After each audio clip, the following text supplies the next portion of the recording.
Olá, eu sou Ana Paula Cardoso, sou oncologista clínica e convidei aqui minhas colegas, a doutora Ana Carolina Rezende, radio-oncologista, e a doutora Heloísa Visey, oncologista clínica também, para conversar um pouco com vocês sobre a primeira consulta oncológica de uma paciente com câncer de mama. Então, no outro vídeo a gente conversou sobre as etapas de estadiamento e o tipo do tumor. Aqui nesse vídeo a gente vai falar sobre o planejamento de tratamento, ou seja, aspectos que envolvem uma primeira ou uma segunda consulta. Então a paciente retorna com os exames de estadiamento, ela já tem aqueles detalhamentos da biópsia, já tem os resultados de imunistoquímica.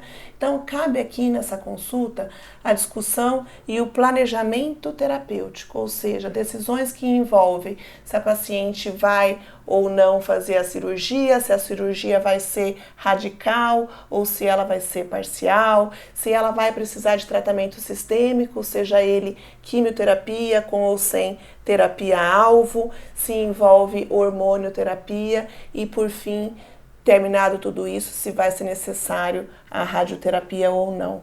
Então eu queria conversar sobre esses aspectos bem gerais do tratamento e sobre as etapas de tratamento. Vou começar primeiro com você, Heloísa. Conta pra gente, então, quando que a gente toma essa decisão, se é necessário quimioterapia antes ou depois da cirurgia? A quimioterapia, nem sempre ela vai fazer parte do tratamento, né?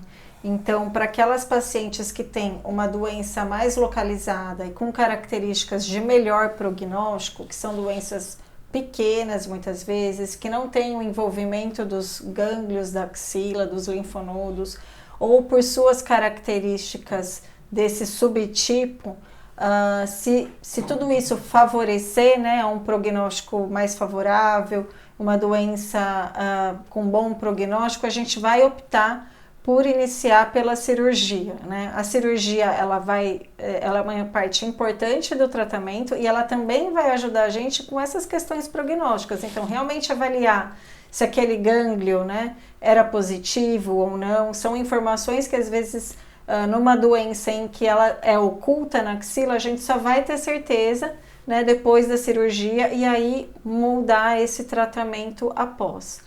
Agora, quando é uma doença com características mais agressivas, seja porque ela está localmente um pouco mais avançada, tumores maiores ou gânglios que estão clinicamente envolvidos, né, que a gente sente ali na palpação do exame físico ou uma alteração no exame que a paciente trouxe sugere, e dependendo do subtipo mais agressivo, a gente pode ser muitas vezes que opte por fazer a quimioterapia primeiro e depois essa paciente vai para a cirurgia.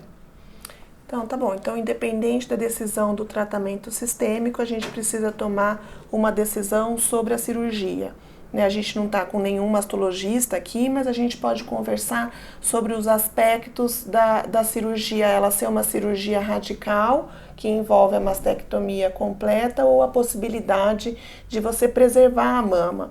Pode falar um pouquinho pra gente, Ana, sobre isso? Sim, então assim, de anos para cá, né, eu diria que a gente conseguiu muitos avanços com as técnicas cirúrgicas, né? Então, cirurgias que antigamente, grande maioria das pacientes eram submetidas a mastectomias radicais, cirurgias mutilantes, com grandes abordagens linfonodais, né? Se a gente for falar aqui, por exemplo, de doença inicial, né, de uma doença que a gente ainda consegue controlar e curar, hoje grande parte dessas pacientes consegue ser submetida a cirurgias mais conservadoras, né? Então, se eu tivesse que falar de cirurgia, mesmo não sendo mastologista, eu dividiria, né, em dois grandes grupos. Então, pacientes que têm que ser submetidas a cirurgias radicais e pacientes que podem ser submetidas a cirurgias que a gente considera conservadoras.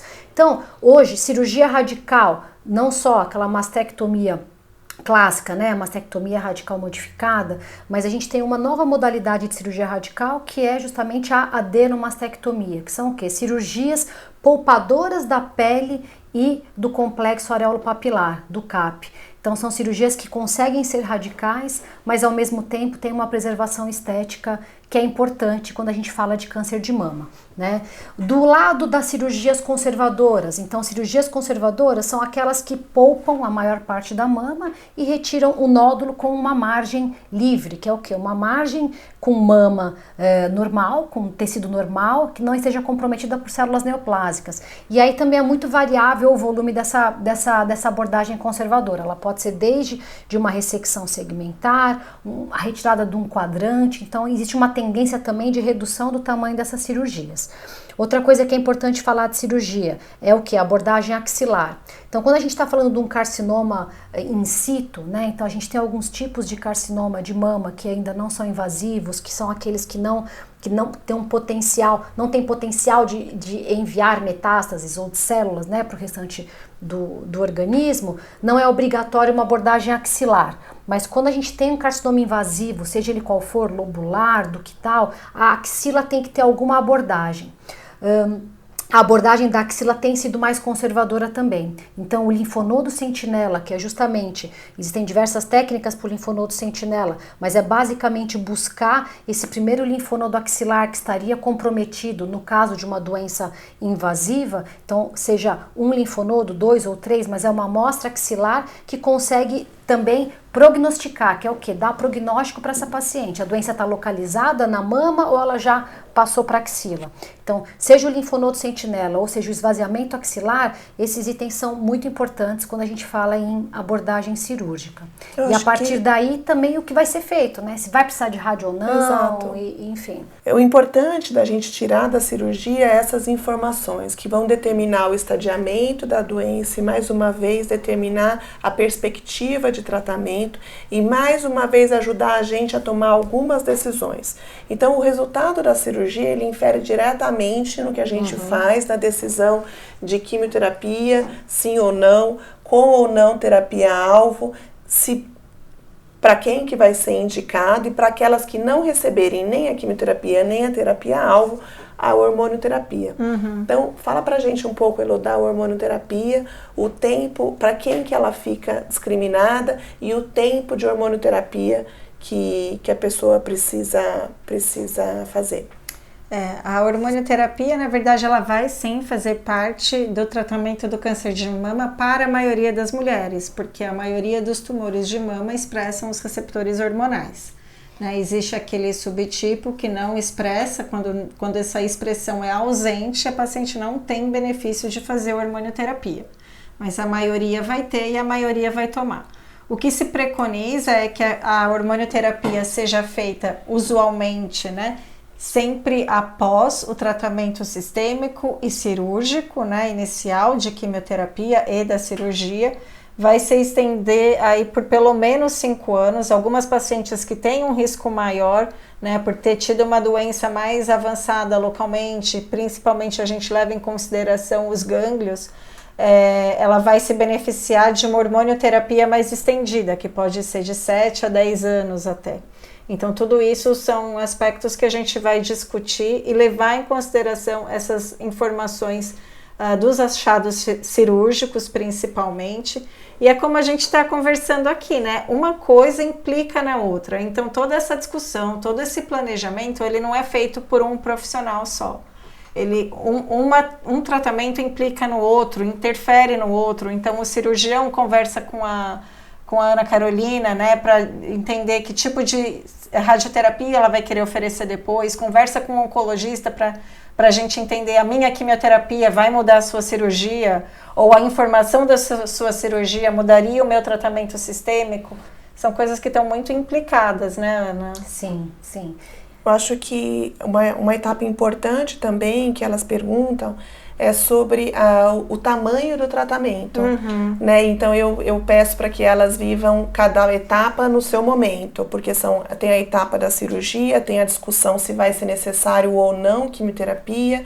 Esse tratamento ele envolve aí em torno de 6 meses de tratamento para quem precisa de quimioterapia realmente, e para quem não vai receber a quimioterapia provavelmente vai ficar com a discussão, dependendo da cirurgia, se vai ser feito a radioterapia, sim ou não, e ao término da radioterapia, normalmente a paciente volta para a gente para a indicação da hormonoterapia por 5 anos, por 7 anos ou por 10 anos. Né? Então vamos falar um pouco sobre a etapa da radioterapia, Ana. Legal. Então, assim, a radioterapia nada mais é do que o uso de radiação para tentar eliminar células tumorais que possam ter ficado, né? Uma pergunta muito comum das pacientes é: mas doutora, eu já fiz a cirurgia, já tirei o meu câncer, muitas vezes já fiz quimioterapia, etc e tal, eliminar o que se tudo já foi eliminado, né? Então, a gente sabe por diversos estudos que já foram realizados que a radioterapia ela vai ter um impacto muito positivo em situações muito comuns, né? E aí são específicas. Então, para cada paciente, essa discussão tem que ser individualizada. Mas, de uma forma geral, por exemplo, pacientes que são submetidas a cirurgias conservadoras, aquela que eu comentei, que você tira só o quadrante ou um segmento mamário. A partir do momento que você deixou a glândula mamária sobressalente, a radioterapia tem justamente a função de eliminar células que possam ter ficado na mama que sobrou. E só a mama doente que a gente irradia. Uma pergunta comum também é: preciso já que vai irradiar uma, vamos irradiar as duas? Não, é só a mama acometida, né? E pacientes que fizeram mastectomia, se a mama toda já foi removida. Então tem pacientes que mesmo tendo tirado toda a mama, elas têm fatores de risco importantes para uma recidiva local, né? E eu falo local porque assim como a cirurgia, a radioterapia é um tratamento local.